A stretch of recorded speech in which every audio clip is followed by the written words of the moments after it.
Hi there, and welcome to the 5th class of the Archimedes Academy. In the previous classes, we discussed how a speed reducer works and how the most common types of drive function. In the upcoming 3 classes, I want to explain how the Archimedes Drive works. But before I can do that, I need to discuss 2 more exotic types that are in niche markets, and that's why you maybe never have heard of them. The one we're going to discuss today is called a traction drive. Traction drives don't work with gear teeth hooking into each other to transmit torque, but work more like train wheels. Trains have steel tracks and steel wheels, and if you have the weight of the train on top of that, it creates so much pressure that the wheel starts rotating without slipping, even though it's steel on steel. This principle has also been used in gearboxes for quite a while right now. So let's start with a brief history of traction drives.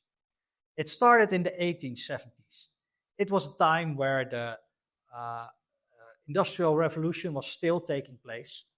And to determine the speed of conveyor belts, this traction drive was invented. You had an input disc over here and an output disc over there, rotating, and then this spindle in the middle that you could move from left to right. And you can imagine that if over here, if this thing is standing like this, the discs go at the same speed. But if you move it like this part is going to be rotating a lot faster than the other one. Or you can do it the other way around by putting it like this.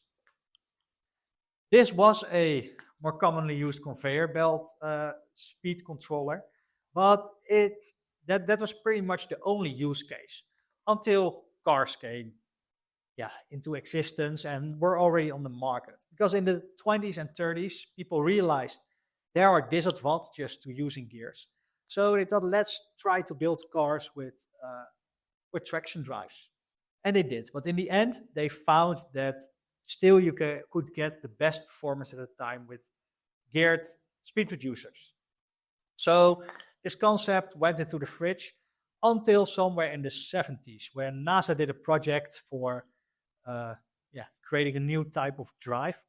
And that's where they invented this Nasvytis Drive. And I can already tell you that we extensively looked at this drive to come to the Archimedes Drive concept. But before I'm going to tell you the advantages and disadvantages of these type of drives, we need to go over some terminology. And the first one I want to discuss is friction versus traction. Because these terms are similar and people sometimes use them interchangeably, but they are slightly different, and therefore it's important to explain. If you talk about friction, talk about, for example, the ground with a box on top of it and someone pushing against it. If that box is very heavy, you can push really hard, but it may not move. And that is because you push with a certain force in that direction, but friction with the ground resists that and is actually putting an opposite force against it. This is called, if it's standing still, static friction, and prevents it from moving. But if you push even harder, at a certain moment, the box starts sliding. This doesn't mean there's no friction anymore, because if you would stop pushing, it would still, within no time, stop moving. And it's still working against you. But at this moment, your force is bigger than the friction force, and this is called the kinetic friction. Traction also has to do with contact with a ground surface, but always involves wheels. Because wheels, they tend to drive, and if there's no friction whatsoever, the wheel just keeps on spinning in the air with nothing happening.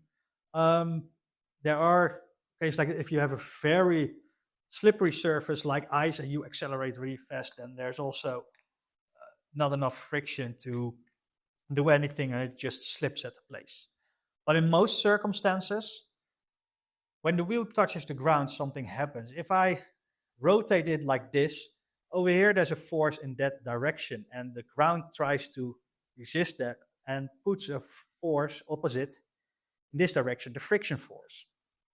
But because it does that, this wheel will actually start to roll and move forward, and then you get a traction force that goes in this direction. So that's the difference between friction and traction. Then it's time to talk about stress. And before I start my story, I actually want to start with this paperclip over here. And I want to ask you to think, would it be possible for me to break this paperclip? I think I'm quite a strong guy, but if I try really hard, it's not like I can now pull it open and can really break it. But there's a way I can, and I will show you. In the next couple of slides, I will just start moving this paperclip back and forth, and let's see what happens. In the meantime, I'm going to continue my talk about stress, because stress is what happens whenever you put a force on a metal. And it can be in tension, compression, or torsional, or whatever of the forces you see over here. And stress is a resistance, because metals are formed in certain crystal structures with the molecules, and they want to stay in the same shape. But if there's a force, you force them out of that shape, and they try to resist that.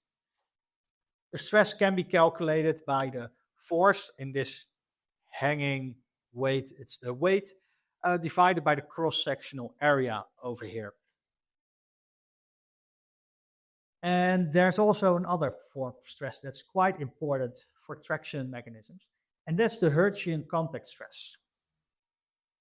Hertzian contact stress is when you have two rolling surfaces against each other with a normal force. And at the place where they touch, you also indent the material a little bit. And that causes stresses on the inside that go a few millimeters deep. And it's always most present and most deep at the center of the point of contact, and then it gets lower on the outside of it. With stress, you can make a stress-strain diagram, because with metals it always fills in the same way. By the way, I just broke the paperclip. If you stress a metal, or strain a metal up to a certain point, it always gives a stress response. But if you stay within this linear regime, it's called elastic deformation. Because if I strain it and I let go, it goes back to its original shape. But if I go beyond this point, it's called plastic deformation. And if I strain it that far and I let go, maybe it does a little bit of going back, but it will not go back to its original shape. And at a certain moment, you go even beyond that, and it gets super small, and then there's fracture in the end. And although this mostly holds for metals, it can also be shown with this elastic band. Right now, if I don't put it on the tension, this band is 3.4 millimeters at this scale. And if I stretch it a few times, it's probably still 3.4 centimeters. But if I stretch it really far, right before the point is going to break, and I think I'm quite near that point, and I put it over there right now, I see that's actually 3.7. So that means that I now went in the plastic deformation zone, and it doesn't go back completely. With this knowledge, I would like to go to metal fatigue, and that is something I've just shown you. Metals have the property that they can undergo certain stresses that are still in the elastic regime, but if they happen a lot of times, then at a certain moment, cracks will start to occur inside of the structure, and they will propagate until things break. And it always is the case that the more torque you apply every cycle, like I did over here, the faster the component fails. So if I I now did very extreme bending, but if I would do it like this, it would still happen, but at a later stage. And metal fatigue can come in several forms. And one of them is, for example, this tool where a lot of torque has been exerted quite sometimes. And here, this black part is where the fatigue started to occur and cracks started to form. And at a certain moment, it just snaps and propagates in one go. That's why this looks way smoother. And this is what you typically see if you have a gear where a tooth breaks off. And that's a problem, because if a tooth breaks off, the gear doesn't work anymore. And then if you have a robot in a factory, for example, the line needs to stop because that robot or the gearbox in it needs to be replaced.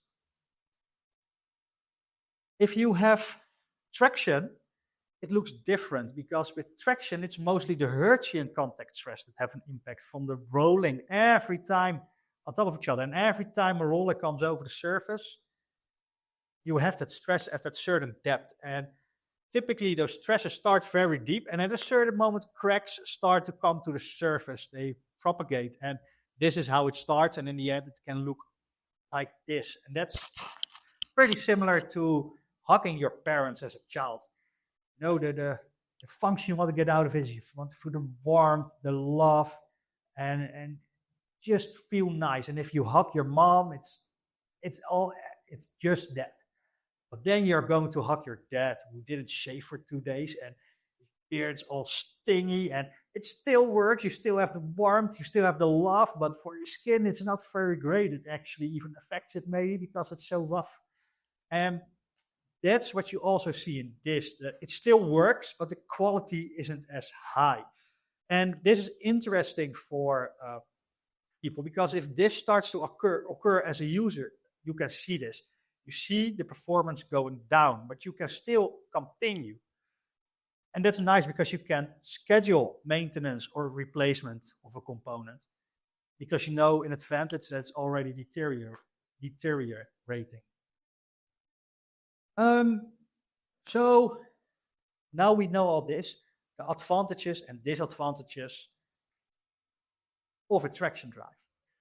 Well, the first one is the high efficiency, because gear teeth first engage, clunk, and then slip against each other, and that's all efficiency losses. And with efficiency losses, they mostly come in the form of noise or warmth. Well, since this is highly efficient, there is way less noise, but also that heat that comes free. It's typically the maximum speed is determined by the heat, by the speed where it gets so warm that the lubrication stops working. But since it's highly efficient, it doesn't heat up that much, so you can go to way higher speeds. I just mentioned the controlled end of life, but also there's the advantage of no backlash, because gear teeth always have to play in between, and this motion just stops in the end position. It's all nice, but there are, of course, also disadvantages. First of all, it's mostly used in a planetary configuration, which means it's a low gear ratio. Also, you need to make a choice. It's either you go for a low torque density, so not so much torque, but that means you have a long lifetime, or you increase that torque, but then you know due to metal fatigue that the lifetime will be short. So that's a dilemma. There were, however, people that thought, what can we do to solve this? How can we increase the torque? How can we increase life? How can we increase the gear ratio? And that's how NASA came to the Nasvytis Drive. You will see a couple of interesting things. For example, first there is the stand wheel, there is the analyst, but there are 2 rings of planet wheels. And that has to do with life a bit, because you see over here that with the stand wheel there are 5 first row planet wheels engaging, but each of these planet wheels engage at 3 points, but also these outer ring wheels also engage at 3 points, which means that the stresses are more distributed, so that there's less torque in total on the wheel, and therefore the torques can be handled better. But another thing that's also been done to increase the gear ratio and torque is to do something special with these planet wheels, because they are not just cans. As you can see over here, that this first line of planetary wheels has a big diameter on the bottom and top, but in the center it's way smaller, and that's where the second line engages. And this difference also creates an extra gear ratio. But still, it doesn't increase the life significantly. So what they also added was a device over here on top that can control the normal forces that push everything together and give it just the right normal force for the torque that's required at the moment. So if there's a high torque application, then there's a lot of normal force, so a lot of fatigue, but then the moment you need less torque, it loosens up, so you have less fatigue. But this makes it all very complex and expensive, and that's why commercially it never took off. At a later stage, people thought, what if we make the planet wheels hollow? So you have this one, well, and then I mean seriously hollow, because you can say, yeah, maybe this axis, this is a bearing, but I mean thin-walled hollow. Because what happens at that moment is that the planet will start behaving like a spring. And what a spring does is distributing the stresses over the whole ring instead of at the point of contact. And therefore the stress is way lower, and you have way more cycles to go before you suffer from fatigue. And you still have all the advantages, and it's even lighter because there's less mass inside the wheels. There's, however, disadvantage to this. In an earlier lecture, I explained you always need an input, an output, and a ground. Well, if we take this sun wheel as an input, this analyst as an output, then you would need to make a ground of these planet wheels or a carrier that connects them. But if they are hollow, you would make they are like egg-shaped, compressed in between the system. And that means that during rolling, they constantly deform. And if they constantly deform, you can't really easily get a stable axis in there. And systems have been invented that are complex, add a lot of components, and therefore this also commercially never took off, although from a theoretical perspective, it leads to great advantages. So I can summarize those over here. So if you have the hollow planet system, you still have that high efficiency with the low noise and high maximum speed, still that lack of backlash, and that's controlled end of light, and it's now also more lightweight. But you have that low ratio and that you can't easily get a stable access to your planets. And that's where the compound drive comes in. And the compound drive is what we're going to treat in the next lecture. Because in the end, in the patent, it states that the Archimedes drive is a compound planetary traction drive. So I'm looking forward to explain you this and then finally explain the working of the Archimedes drive. Thanks for watching and see you in the next class. Bye.